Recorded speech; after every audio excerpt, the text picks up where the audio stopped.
welcome to another exciting episode of the Andre The Beast Crayton Show with my co-host Yolanda and Smith, the Bractopus. You know, like I said, I just never know who's going to walk through that door. And once again, we got an artist. This is the artist month for me. I'm getting all kind of artists, and I love it. I love that they want to feature their talents here. But this is another special artist. She walks through the door. You could tell she just got this boom going about herself, that beast frame of mind.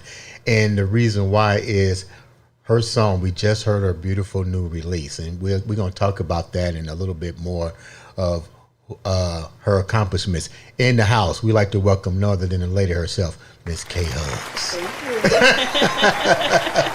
So what's going on? We just heard that. Let's just start with what we just heard. We just heard that song. How do you feel? They played it on the radio, and I feel great. I feel great about that song. And a secret that people don't realize I did in that song is it wasn't originally for me. It was originally for Constance Mack, but Nut Bush he produced it, and he was like trying to write the hook and everything, and he was like asking me for ideas. He was like, give me something like just some beautiful words. I was like, well, what is it about? And so then he played it, and then something came to me. Then like the creative juices started flowing. Right. And then I had this idea to sneak in the titles of some of my other songs and one of Nut Bush's songs and one of Bill's songs in the lyrics. Right. So in the first and second verses are titles of my songs and their songs. Before we even get started, I hear it now in my head. Give us a little blow of that new track. The audience want to hear the live version. The live version. Let me think. As long as you love me, care for me, show me that I'm the only one you want. Keep going now. You'll never have to worry. If it's mutual, then baby, I'll always be there for us. I will never run away. I'll stay in your arms right where I wanna be. Girl. Take my breath away. Send me your promise and I'll be just what you need. That's Mary J. Blige talking right there. You're the third person that has compared that song to Mary. I mean, it sounds, and I heard the whole song, and I'm like, wow. I mean, like, and you know what? It really starts, you really start getting that Mary J. Blige towards the middle of the song. So tell the viewers about K. Hugs, how the name came about. Take us down the journey real quick. Oh my gosh. The name came about because my actual name is Kimmy. Okay. That's what the K is for. And Huggins is my last name. Okay. And I actually used to be a stockbroker. Okay, keep going. So I was a stockbroker at Schwab, and I had somebody training me. I was an active trader, and so I would train for active trading and options trading and all of that stuff. And the person that trained me started calling me K Hugs. It's a long story. I don't want to go too far into it, but most people have to take a class, but the timing of it, I would have had to wait months, and I didn't want to wait, so they assigned me one trainer. Okay. And so every day this person trained me, and so I got really good at it because I had one-on-one training for all this stuff. And he just started calling me K Hugs, and then it picked up, and then people started calling me K Hugs. So when I started DJing, I just kept it. I just went with it. Okay, tell me. All right, this is live. Please subscribe, share, like, review. Give us all of those things that we need to support and keep this playing it forward, so to speak. So, okay, I know what you told me that you did. Yes. Give me a resume, because that one really blew my mind when you said stock.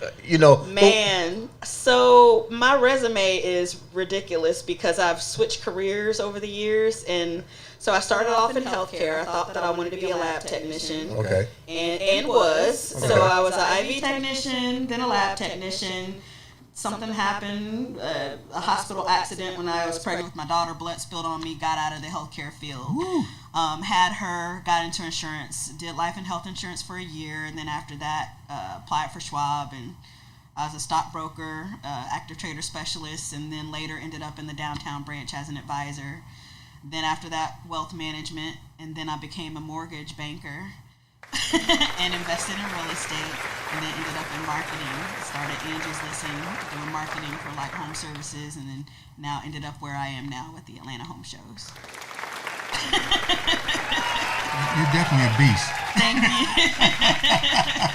Thank you. So tell me a little bit more about you. I mean, this is crazy. I didn't realize there was so much to you outside of a beautiful voice. Thank you. I'm very eclectic. I'm 49, 51% left, right brain. So I love That must be me. using my intellect. And I love using my creativity, right. And sometimes it comes together with the music. So I use my intellect for the business side of the business and my knowledge. And when I used to DJ and do radio, I use that for that. And then I use...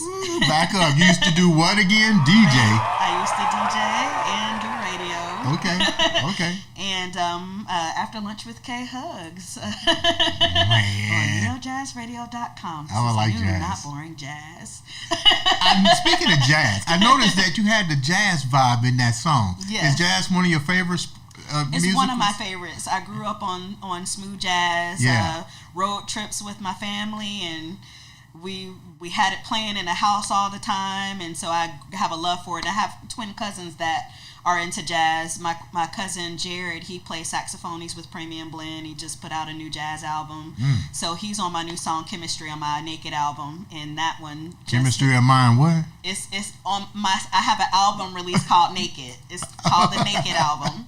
Okay. And Chemistry just hit over 146,000 streams last week. And That's hot. The album's growing. The album is growing. I'm very happy. But Jared did his thing. He's an amazing sax player. He's heavy into like the jazz. He like played at the Jazz Kitchen. He plays everywhere, but he's pretty known in the city. Now we was talking about the music. Yeah. You had your career is crazy. Let's be real. Why music? It doesn't go away. Like it's part of me. Like sometimes I'll wake up in the middle of the night with a song on my mind and I can't go back to sleep until I write it. So did you have that kind of feeling when you were working at Schwab's? Yeah, I did. And people at Schwab knew that I sang. Really? And matter of fact, that's actually how music was resurrected and how I ended up doing radio, because one of the guys that worked there, Steve, he was like, hey, didn't you used to DJ back in the day? And, talking, people get to hearing things. Right. And I was like, yeah, I did. And he had started a jazz station, and I originally started working with him, and his was, it used to be indiejz.com, and then it ended up being, he changed the name, and I can't think of what he changed. It was like Cool something, Cool... I'll look it up. Smooth Jazz and Cool Grooves. I can't remember. Cool Groove Radio, I think is what it was. He switched it, and then I ended up leaving that station and creating my own due to I had somebody that wanted to advertise with me, and he just wanted to advertise me, and he knew I was smart, and he was like, hey, can you do a station? And I was like, I don't know. And he was like, I'll pay for everything. I don't even want an ownership in it. I'll take care of whatever you need. I just want to advertise with you. So within a week, I figured out how to run a internet radio network and launched Neo Jazz Radio. I can't stand you. You know that, right? You know how long it took me to learn what I'm learning? Well, I know how to build websites. I know how to do graphics, and so I do a lot. And but I love creating. So whether it's like doing projects at home, doing graphics, doing websites. What side of your brain is working right now, so I know which direction I need to go? Right now, I think it's the creative side. Okay. So, what were there had to be some type of struggles or something. You had all these great careers. I mean, they just don't happen to anybody. You had the chances to do these things. What was the struggle with going from that to music? Because the music industry has changed. Yeah. Tell me a little bit about that transformation. Well, it's kind of in tandem, actually. So the struggle with music is the money. Like, it's hard to be an independent artist and make the money like the big celebrities do. So I use my work as a tool to fund my passion, which is the music. The biggest struggle I had was being, in a marriage in the past where it wasn't encouraged for me to sing. Matter of fact, it was completely discouraged. So how did you manage to go through that? I felt lost. I actually wrote about that in my poem Resurrection on my first album, She Reigns. Because a lot of people don't realize that even somebody in your house can be your not believing in you can cause that. I'm not sure if it was a thing of belief. It was something else. I don't think it was he didn't believe in me, because he would brag to all his friends about my abilities. It was something else going on with him, and I could never. I'm not in his head, so I can't say, speak on his behalf. But it was just a very strong desire. You felt you had to go do what you had to do to get where you at. Yeah. So when I was working at Schwab, the guy that eventually asked me to DJ, I actually recorded like a demo song with him in the studio when I worked at Schwab, and I actually loved it. It turned out really good and brought it home. I was so proud, and my ex, we got into a big argument all because I went to the studio. Like, it was horrible.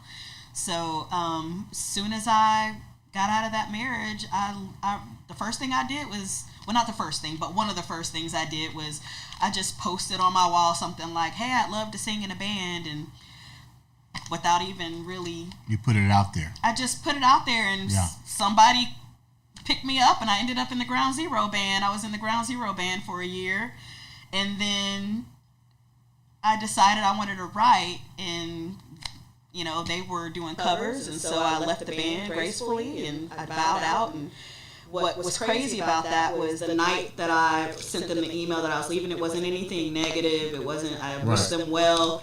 I wrote my song So Long, which was my first single and the first song on my first album, She Reigns. And what happened was I posted the song after I recorded it, and I wrote it the night I left the band. I posted the song, and then I picked up 3 gigs and had to find a band because I just left my band. And that's crazy. To pick up the 3 gigs, and then it just blew up from there. I've opened for SWV, Anthony Hamilton, Zach Band. And how does that feel? It feels surreal. It feels surreal. Were you nervous? Like SWV, Anthony Hamilton? I was nervous. So I had a nervous encounter with Anthony Hamilton. Tell me about it. So my family are big supporters. So all of my siblings, my dad, my mom, we all hopped in an SUV in different cars, and it was in Cleveland, Ohio. Are we there yet? So we get to the venue, and it's this large venue or whatever. And I had to go and get my family's like wristbands to be able to get into the show. And I had the instructions, and I was supposed to go down the stairs, but I went up the stairs. And when I went up, that's how I ran into Anthony Hamilton. So he's up there with his band and his entourage. They got like a buffet of food, like right at the top of the steps. So I get at the steps, and I see Anthony's like right in front of me, and I'm like looking at him from like lower on the steps. And I was like, "You're Anthony Hamilton." Like he didn't know. And then he was like, "Yeah." And I was like, "I'm lost." And I was like, "I'm singing with you today." And then I was like, "No, I'm not singing with you today. I'm singing for you today." "No, I'm not singing for you. I'm opening for you today." And I'm sure he was like, Lord, I was so embarrassed because I couldn't get out what I was trying to say. I was a little starstruck a little bit, but he was very gracious and gave me a hug and told me where to go. And what happens when you're done with tours, with events like that? Do the more advanced, experienced singers like that come to you and give you some feedback, or is it just they're on their own? Well, you know what? I had that happen once. I don't know if you remember who Noel Gourdin is. He had that song "The River" back in the early 2000s. I ran out of breath. Early 2000s. It goes, "I held my breath when they dipped my head, and I came up shiny and new. Found out about love in the back of my Impala, where they laid my grandfather too. Now by the river where black folk." So I opened for him in Kentucky. And I would say he's the only like celebrity that watched my whole set before I opened for him.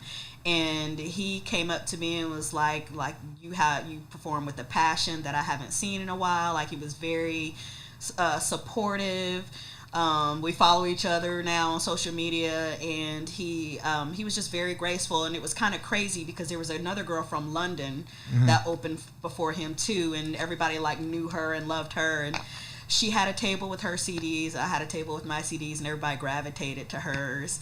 And Noel Gordon, bless his heart, came to my table, was the first one at my table and was the first one to buy my CD. And then when they saw that, everybody followed in line behind him. That's a straight up monkey see, monkey do moment. Yes. But I was very grateful that he did that for me. That was very sweet. So what are some of the? So what is the most impactful thing that has happened since you have now ventured back into the music industry? Impactful.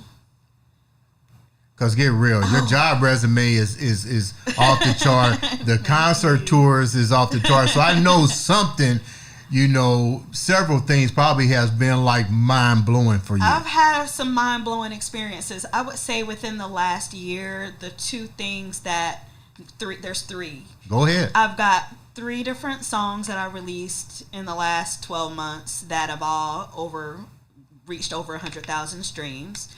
And I brought beatboxing back into one of those. That's surreal. Really? The song is called "Oh My God." Look, GAWD. Oh my God! But people love the song, and it's got a real beatbox.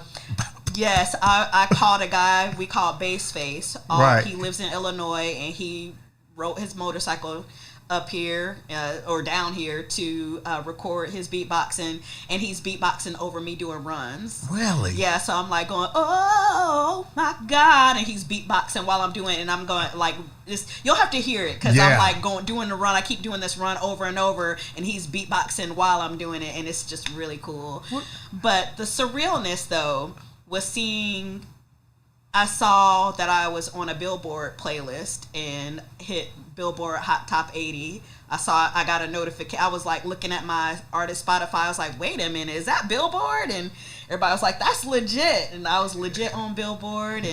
And then Nut Bush got a message from someone about Back to the Music last year, and somebody was like, hey, you're number 7, and sent him a screenshot. We didn't know what it was, and I was like, well, ask him on what? Like, on number 7 on what?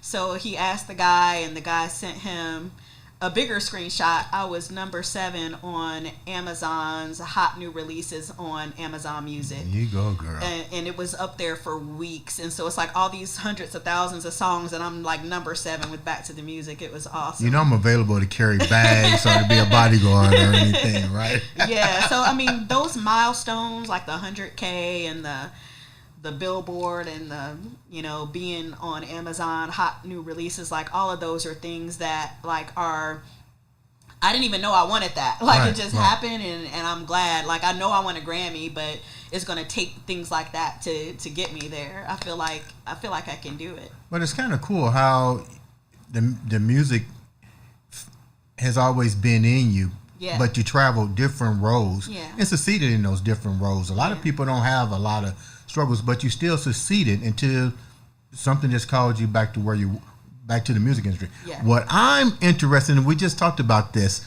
with some other artists, is attaching your wagon. Why'd you attach your wagon to Nutbush?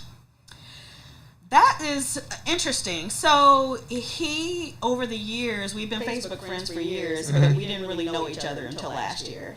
And so I used to work exclusively as far as recording with Chris Kelly, who passed during the pandemic. He passed in December of 2020. Mm-hmm. And he's was a platinum producer, and for over 10 years, I exclusively recorded everything with him, even if I used other producers, because I used producers from around the world on my first album. But Chris was, always who I recorded those songs with, and he produced some of my songs too. So when he passed, I didn't have that anymore. So I'm like, just basically stopped recording for a little while, and people were approaching me, and I was like, first it was like I was waiting on him to get well, and then when that didn't happen, it was like I can't do it right now, like, and then finally, like, it was like right timing, like Nutbush came and was like, hey, like, let's do a song. And I was done with my Naked album. I was done with every song on the album. I was ready to release it. And he was like, hey, let's do a song. I was like, well, the album's done, but send me something. Didn't think anything of it. He sent me the bomb track, Back to the Music. I loved it. And that's the song that, like, took off on the album. Really? So I'm glad we added that as the bonus track on the album. And we also released it as a single. He's a triple platinum artist, correct? He is a platinum artist and quadruple platinum songwriter. So he's platinum as a recording artist on the Nutty Professor album, and he's a quadruple platinum writer on the Key Sweat album. How much has your career and your trajectory in this career changed by attaching your name to someone like that? And this is a two-part. And explain to me what we was talking about, the difference. You are affiliated with with a record label. Let's talk about that a little bit, and then your relationship with the legend Uncle Jams. Uncle Jams, yeah. That's a 3-part question. Well, doors have opened that are different doors than I had before when I was working with Chris, because Nutbush is such an accomplished musician. You know, he's, multi-platinum songwriter, artist. He writes, sings, plays multiple instruments. So the brilliance of his, I guess, music ability is elevating my sound. Yeah. So with that, we got Back to the Music, and we have As Long, and he also produced my vocals on As Long. So, I'm like trying to go into my falls. He's like, no, sing from your natural. I was like, what's my natural? Like, he had to explain, like, it's basically, my mom used to always say, sing from your diaphragm. So that's your natural. And so, but it was some sweat. I was literally sweating in the studio with Back to the Music and As Long, because singing that hard, like, it's literally a workout. And I was definitely sweating in the studio and had to take some breaks and drink some water.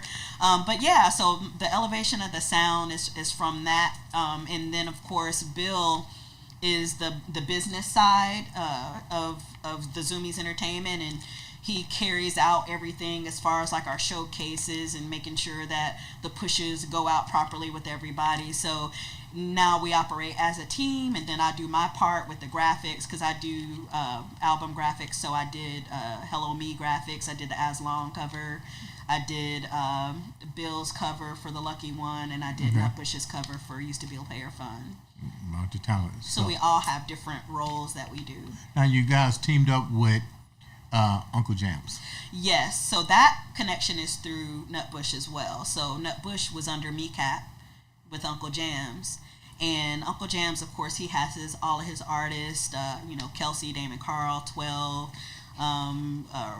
K-Rob, I believe is one of the newer ones he has, and he's got several other artists. And so I've been seeing over the years the things that they've been doing, but because of the relationship that Nutbush had with him, now Bill and I are also affiliated with MeCap, even though we're not under MeCap.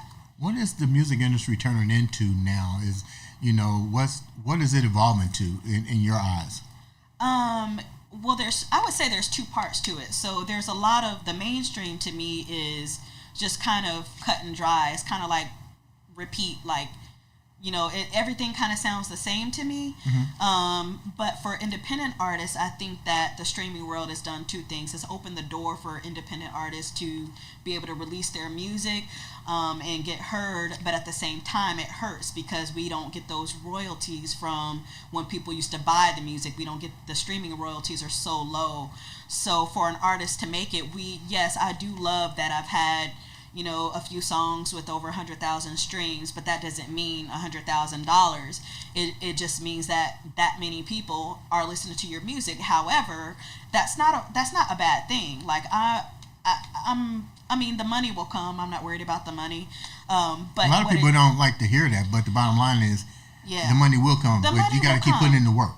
Yeah, you got to put in the work, and the more people that hear the music, the more opportunities you have.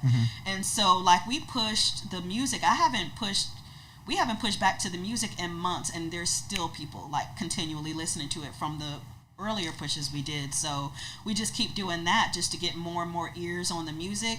And then from that, like, people will start asking for interviews. People start, sharing it with their friends. People are start asking you to, perform live. And so opportunities come from that. And from there, you can get the money. So, if people hear the music and they like it, you can't go wrong.